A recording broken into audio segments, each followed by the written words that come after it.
আসসালামু আলাইকুম। যিনি কল করেছেন জায়গার নাম বলেন, আপনার নাম বলেন, বয়স বলেন। দর্শক জায়গার নাম বলেন, আপনার নাম বলেন, বয়স বলেন। আসসালামু আলাইকুম। ওয়ালাইকুম আসসালাম। আমার নাম হচ্ছে মোহাম্মদ মনিহার। আমি শেরপুর ডিস্ট্রিক্ট থেকে বলছিলাম। শেরপুর? জি, শেরপুর কি থানা শেরপুর না জেলা শেরপুর? জেলা শেরপুর স্যার। আপনার নাম মনিহার? আমার নাম মনিহার। মনিহার। বয়স কত বললেন? বয়স 35। 35। বলেন কি কষ্ট আপনার? স্যার আমার দীর্ঘদিন যাবৎ কোমরের সমস্যা। দীর্ঘদিন না, একটা সময় বলেন। 5 মাস, 2 মাস, 1 বছর, 2 বছর? প্রায় সাইডে ভুগতেছি আমি প্রায় 3 থেকে 4 বছর থেকে। আপনার এটা 4 বছর কোমর ব্যথা, তাই তো? জি। কোমর ব্যথা ডান দিকে না বাম দিকে?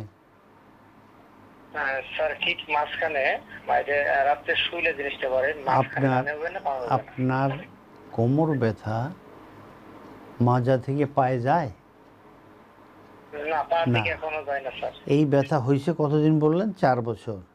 4 বছর আগে এই ব্যথা হলো কেন? স্যার এটা আমি নিজেও আপনার এইটা বেশি, আপনার এই কষ্ট বেড়ে যায় বসলে না হাঁটলে? স্যার হাঁটলে ভালো থাকি, বসলেও ওরকম লাগে না, কিন্তু শুইলে পারে স্যার।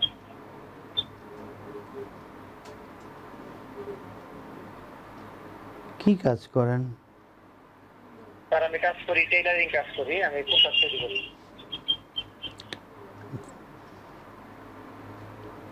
আপনি যখন পোশাক তৈরি করেন, সেলাই করেন, তখন কষ্ট হয় না?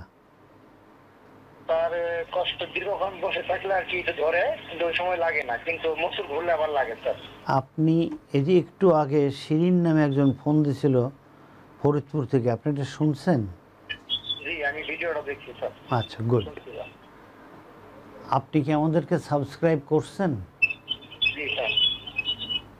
এখন সম্মানিত দর্শক শ্রোতা, আপনারা যারা আমার এই অনুষ্ঠানটি এখন দেখছেন তাদেরকে অনুরোধ করব, আপনারা সবাই একটু এই অনুষ্ঠান যেখান থেকে দেখছেন ওখানে একটু শেয়ার করবেন।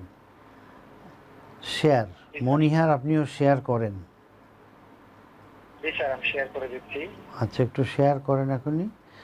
আপনার চিকিৎসা ঠিক এই শিরিনের মতোই। 1 পোয়া নারকেল তেল নেবেন, তার মধ্যে 20 কোয়া রসুন দিয়ে এটাকে বানাবেন। তারপরে প্রতিদিন সকালে, দুপুরে, রাতে আপনি উপর হয়ে শুবেন।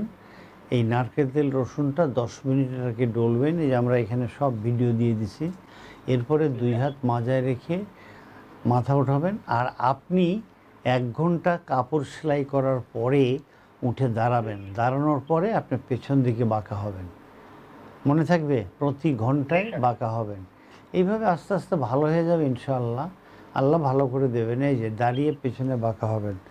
আর যখন একদমই থাকবে না, তখন আর এগুলো অনেক কমায় ফেলতে হবে। কিন্তু প্রতিদিন সকালে আধা ঘন্টা উপর হয়ে শুয়ে থাকা, এবং প্রতিদিন রাতে কাজ থেকে ফিরে আধা ঘন্টা উপর হয়ে শুয়ে থাকবেন।